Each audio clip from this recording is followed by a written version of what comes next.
Notes, a little bit overdue, I appreciate. Today what I'm going to do is I'm going to review these notes. If my PC slows down, I do apologise. I'm actually running a simulation as we speak, so just to prove to you, here's a simulation. For those of you who don't know, it is my exoskeleton, as you can well see. This is running on something else, but what we're doing today is we're looking at assemblies in ANSYS and its ability to be able to adapt to different interfaces. I will pause here and there because my coffee machine is running at the same time. Okay, so without further ado, let's crack on. Right, so what we've done before is we've brought in the static structurals. We're going to do the same thing again, but today what we're interested in is the interface between automatic surfaces and the automatic contact tool. So I'm going to drag and drop a static structural. If you haven't done already, make sure that you download the assembly, or you can remodel it. The modeling, I've made it a little bit tricky just to make it a bit of a challenge for you, or else it's so dead straightforward. Now don't forget, these notes were particularly based on the idea of your experience, what you'd expect to happen. Don't always think that you're a total idiot and that you don't know. What's an important factor with this is that you think about what you're looking for and then you get the right answer. So first things first, let's bring in the Clevis assembly. Now I'm not sure where you've downloaded it. I'm going to go to my folder, so I'm going to right click, I'm going to go import geometry, I'm going to go browse. Let me just dig through. Not sure. See, it's already still in the spine that I've been using, so I'm going to go back onto where I have it stored at the moment, which takes me a few minutes. Apologies for this. Now, as you've downloaded it, you'll find Clevis assembly in IGES format. For anybody who's interested, if you're a CAD whiz and you do enjoy a good session of drawing stuff up and testing it, translational languages that ANSYS speaks, I think it actually speaks a lot. It speaks STL, it speaks STEP, it speaks IGES, and SAT files. This is something I've been recently playing around with. SAT files are something else. They're kind of like a satellite link between 2 points, and if one changes then the other one's updated. It's something that we'll have to review at a further date. Anyway, so I'm going to go IGES file. I'm going to bring in my IGES. Now don't forget, this does not mean happy days, everything's working, yay, it's working. What this actually means, you see a little drawing with a blue box. Think of it as a review process. If you get a drawing on your desk, the only reason a drawing's been put onto your desk is for you to review, to clear. Now ANSYS is trying to say the same thing. So I'm going to right click. If you are space claim savvy, you are more than welcome. I only keep using Design Modeler just because I've used it a lot, and it means that I'm not prioritizing on the CAD side of things. I'm prioritizing on what we're doing right now. So I'm going to go edit to geometry in Design Modeler.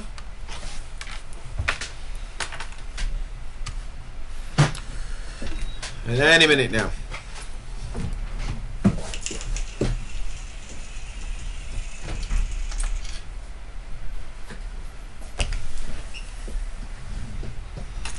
Right, so it appeared on another window, so I'm just dragging it across. When it comes in, it as ever completely blank. But you look at the left, we've got import with a lightning bolt. This is confirming that it needs to be checked. This is what I was saying before. For those of you who are CAD savvy, if you're a poor CAD designer, when this gets brought in, ANSYS will instantly find all the errors that you made from the start. So this is where well planned, well structured, well delivered CAD models are the best thing to move forward. So what I'm going to do is generate. So I've got the lightning bolt, and lightning bolt just means you've got to generate it for review. So I'm going to generate, and there's our assembly. Now don't let it fool you. This is, oh, let me just get this into view, zoom to fit. I'm right clicking, by the way, if anybody's interested. Don't let this fool you. Everything looks good. If you are a questionable CAD designer, this can often come in with issues. So for example, if you do cut extrude, cut extrude, cut extrude, cut extrude, extrude, extrude, extrude, extrude, and you're not thinking about the sketches that you're doing, each sketch that you generate adds more complication to the actual design that you're using.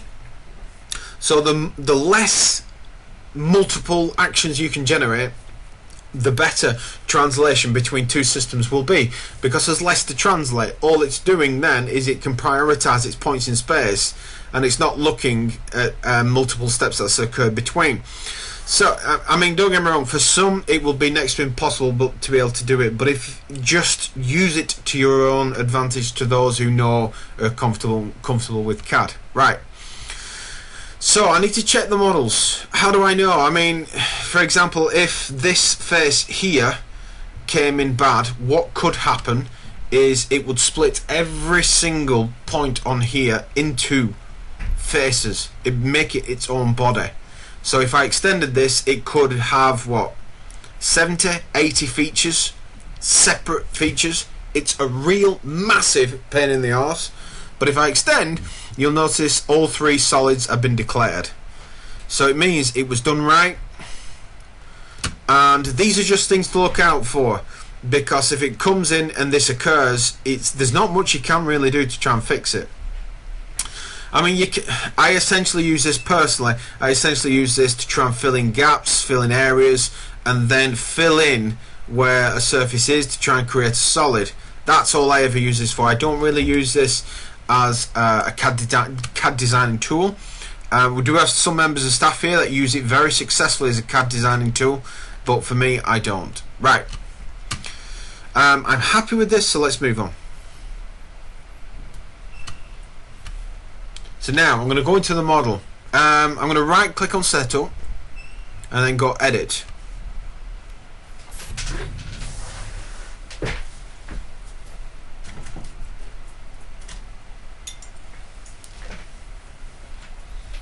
Sorry, just picking my coffee up. So let me see where we are. Here we go. Takes its time. Now you got to remember as well, I'm also running a simulation in the background on another system, so my processor is going to hate me by the end of this.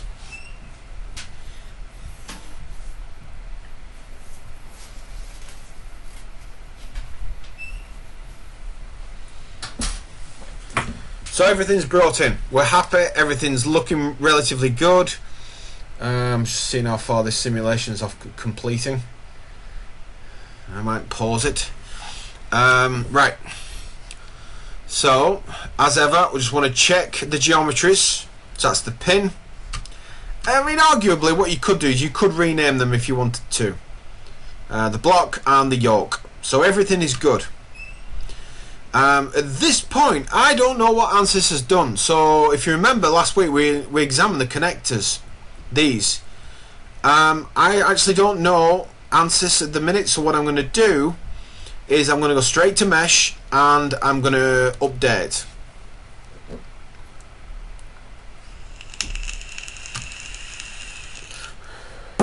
So imagine, obviously what this has done is generated the most basic mesh. It is a quite basic geometry, as you're probably well aware. When you hit your assignment, this will become a lot more sophisticated geometry. So these little tools and tips, techniques, things like that, I'm looking for in your assignment. Okay, so we get onto static structural. We've got the mesh. We're now ready to set up the simulation. Let's quickly review where we're up to with the simulation.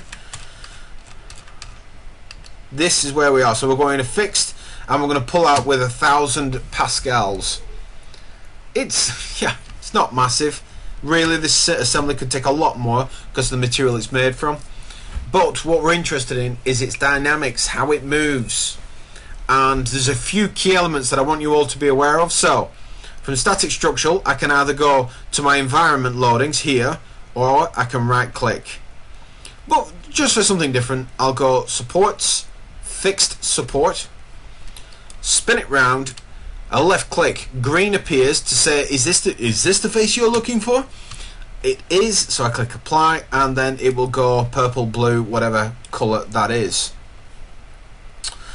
Now we're in a position where if I go again static structural, going to right click, going to go insert, And this time what I'm going to do is I'm going to bring in the pressure,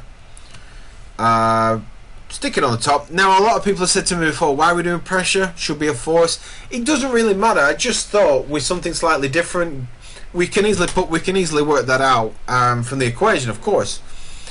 But I'll click apply, and you'll notice I'm traveling inwards. So because I'm traveling, the positive vector for this is inwards, so it's negative to that.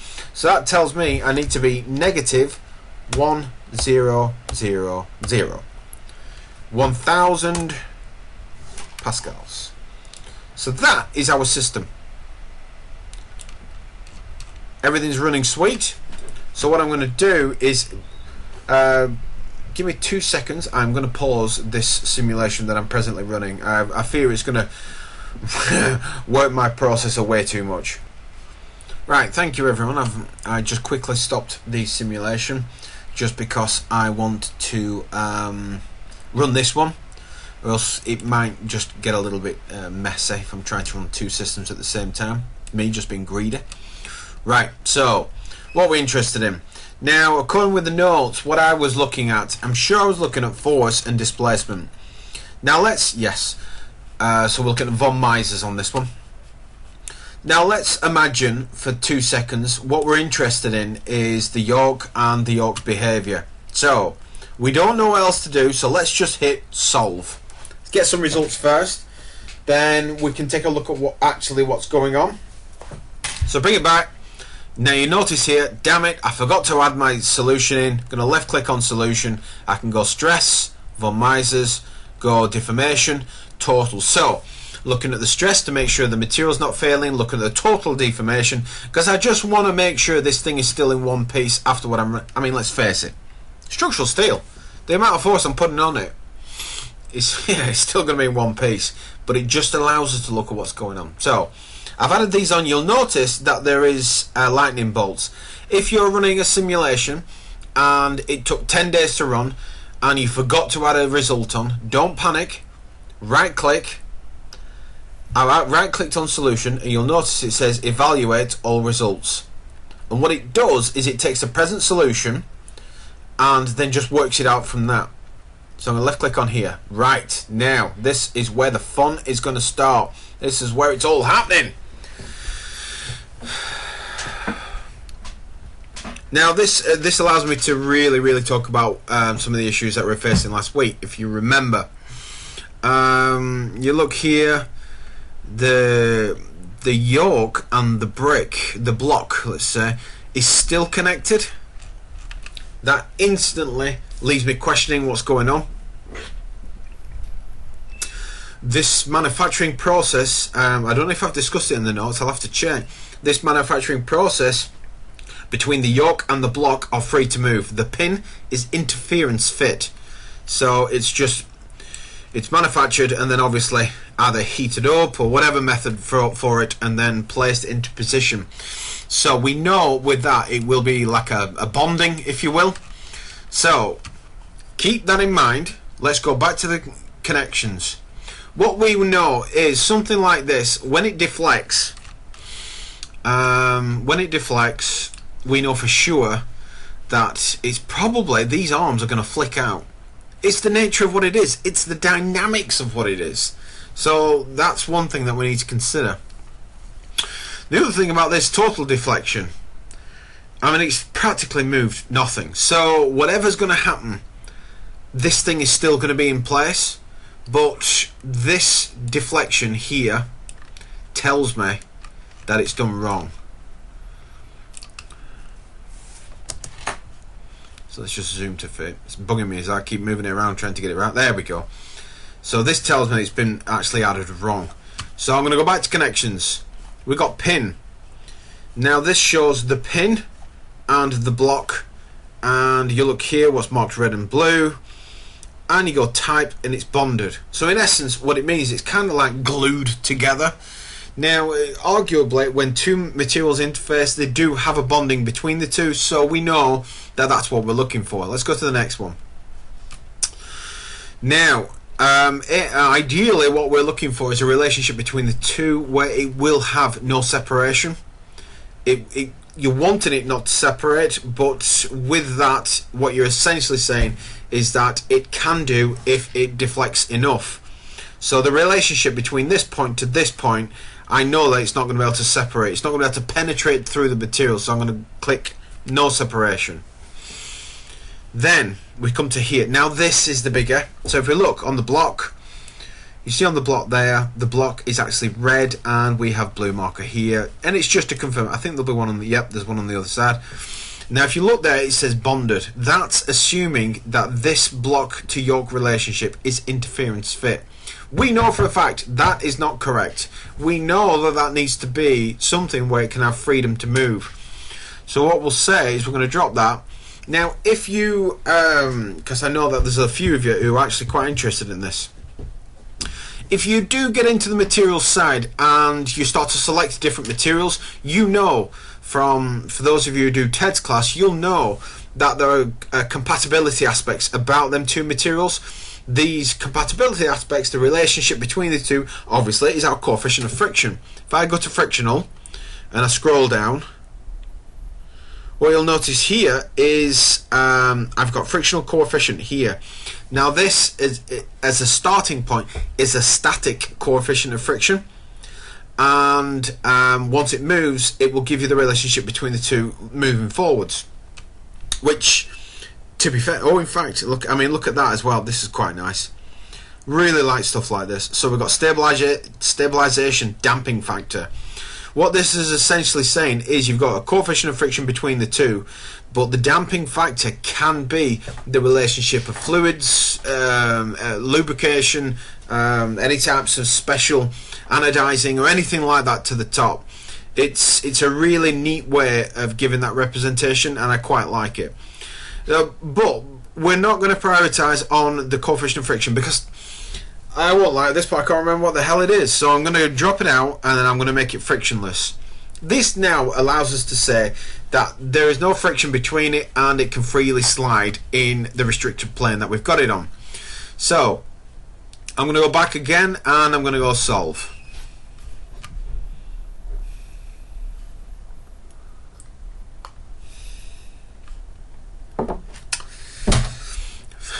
There we go. Oh, there we go. Right.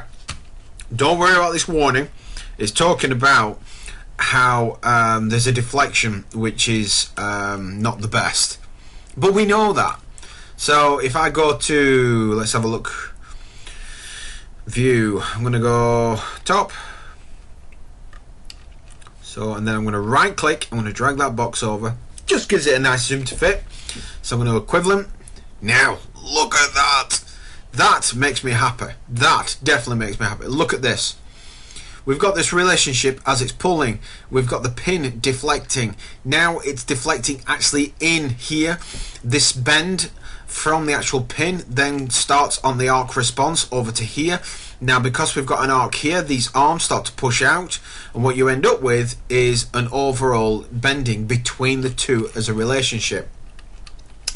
To confirm that the pin's doing what I want it to, what I'm going to do is come back up to the top and I'm going to right click on a solid that I'm after, which for me is the top one. Right click and go hide all other object bodies. Right, so that's the pin. So what I'm looking for is a bend around here, and a relative linearization across this point here. Very important, just purely because it's interfered and it's going to be restricted in its relative ability to move. So I go here, there, and now you look at that. We've got this deflection. We've got this bend. It is getting, I was going to swear then. It is getting messed up, big time messed up. This is exactly what we're looking for. So this bend across here. But then look at that. It's trying to bend in its relationship to the actual pin. But because, I mean of the block, sorry. And because of its relationship across, it just can't. So we end up with this strange looking bend, if you will, where we've got yoke, block, and lower yoke. So I'm happy. It looks good. It looks exactly as I want it to. Because if these things, as we've discussed already, if this thing's deflecting, if it's bending, you'd be looking for them yokes to pop outwards because of the nature of how it's designed. So let's spin it up. The other thing I really need to consider before I get too excited about my results is the mesh. All I've done at the minute is just consider contacts. Contacts are great, but if you get the mesh wrong, contacts don't mean anything because it's wrong it's ultimately wrong from the start. So I'm going to come back down and go stress again, and look at this. Look at this. Oh, this is nasty. Right? Look at the pin. The pin is actually penetrated right the way through. Now this is not. Don't be deceived. This is not material failure. This is not the material cracking or tearing. Don't forget, it's 1,000 pascals on structural steel. Are you kidding me? So this can't be that. It's impossible.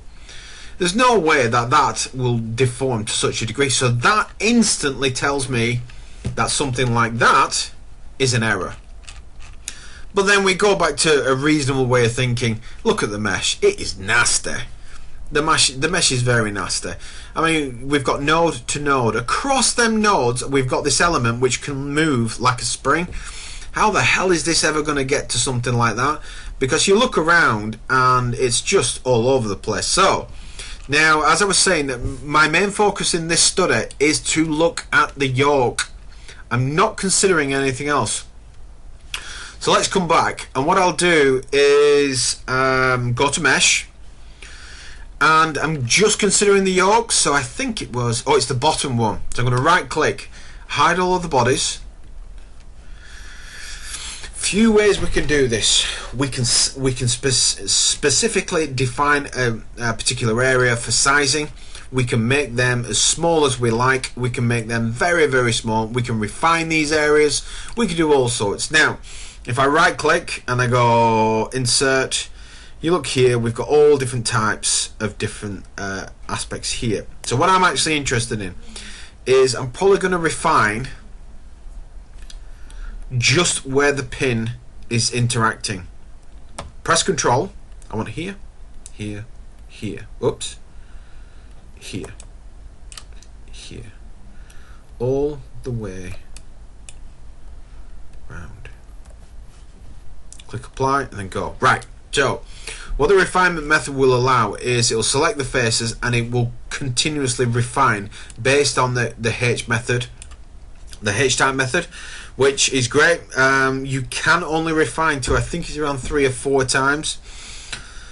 It's just because, yeah, it's tricky. So what I'll do is I'm going to refine to 3 times. 3 times is a lot for what I'm doing. But what I'm going to do now is go update. 3, 2, 1. Right, and that's the type of refinements that we get. Now you can see there, it's looking into these specific areas. Nice, nice bit of meshing going on right there. Each set of notes that we're going to do, by the way, will have its own different type of meshing, different types of consideration. So be aware of that. This is the reason I'm throwing in different meshes, because I want you to get used to using different types of meshes and seeing how they apply themselves, seeing the refinement between them all. Right, so let's run it again.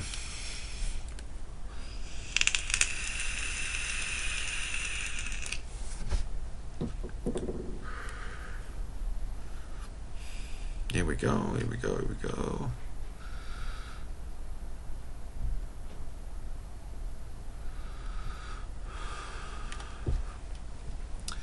Here we go.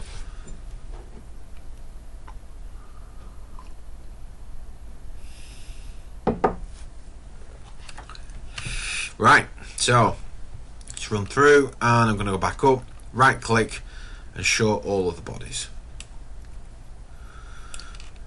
So there we go, like that. Right, so if I'll take another look. Now look at that. Now I'm pleased with this, really pleased with this. If we zoom into this area, we see now we've eradicated penetration, which is purely what we needed to do, because when we eradicate it, what it allows us to do is to further look at what's going on. What I'm interested in doing though is, shall we look at the pin interface? What I'm going to do is I'm going to go back, I'm going to go here, and I'm going to hide all of the bodies, and just for some giggles, let's add. So you notice on here I'm on 8. I'm going to press control, select the ends of the pin, and then let's apply, and then let's update. So let's take a look at, now look at that. See the refinement here. The reason I'm doing this, I'm just curious myself now about the relationship of the pin to the yoke. So I'm going to come back up, I'm going to right click, and I'm going to show all the bodies, and then let's run it again. Let's see what it does. Now, I mean, we kind of know what it does, but I'm just interested about how much deflection on that pin could really occur, just around where the yoke is. If I was doing to block, obviously I could refine to that area. So let's run it through, let's see what it shows us, let's see what it gives us.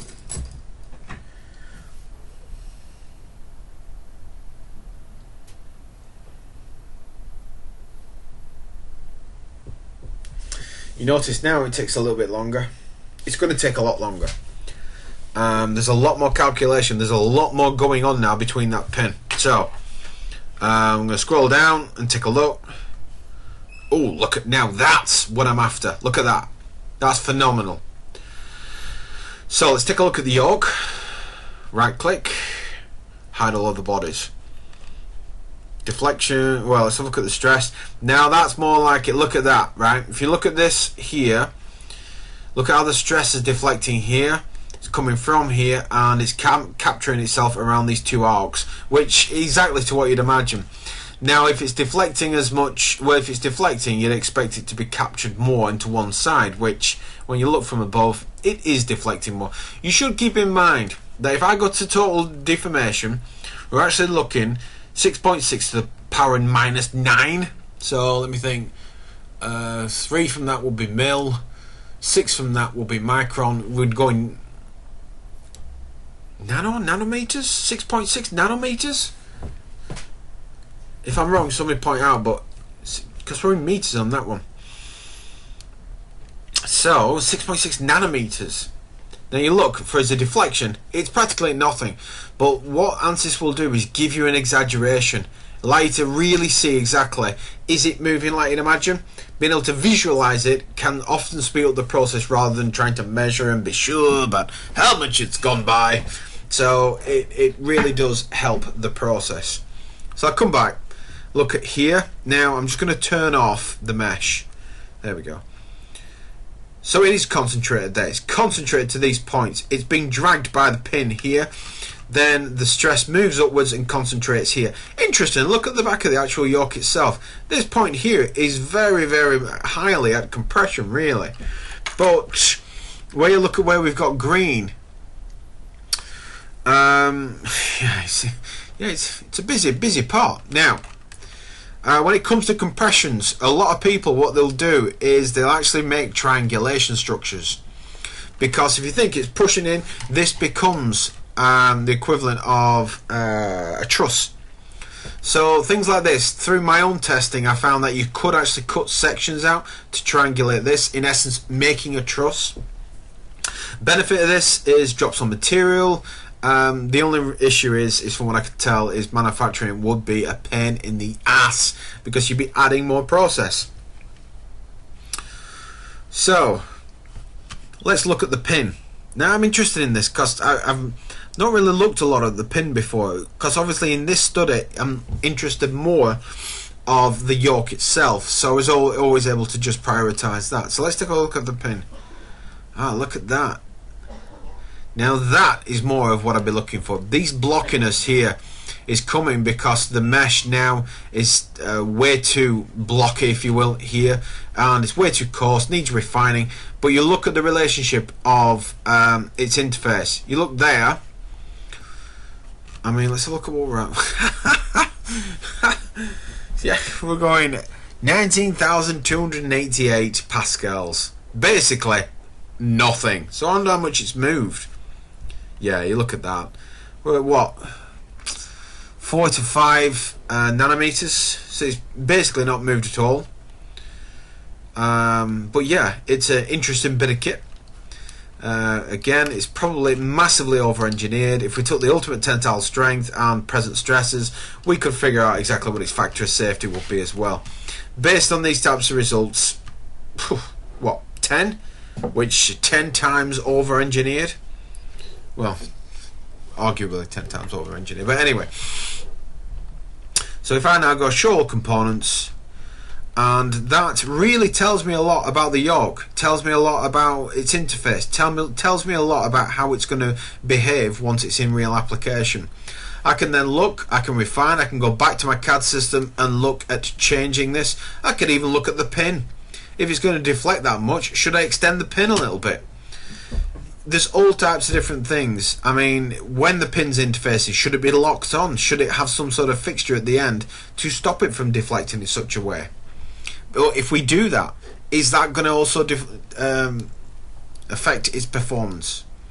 Could we in fact design specific areas which are like failure points, at points where we can decide how it's going to fail? We could easily do that. We could come up with ways to actually, if we thin down these arms, what we could do is once it reaches a certain performance, these arms break away, so whatever this is connected to, it's linearized as it breaks. There's many different things that we could do to it, but this is what the simulation aspect's about. So this was assemblies, this was looking at the way an assembly interfaces, this is thinking about how that assembly interfaces, and that is it. I hope you found this useful, guys. If there are any questions, as ever, email me, come and find me, and we can talk it out. That is it. I hope you found it interesting, and I'll speak to you all soon.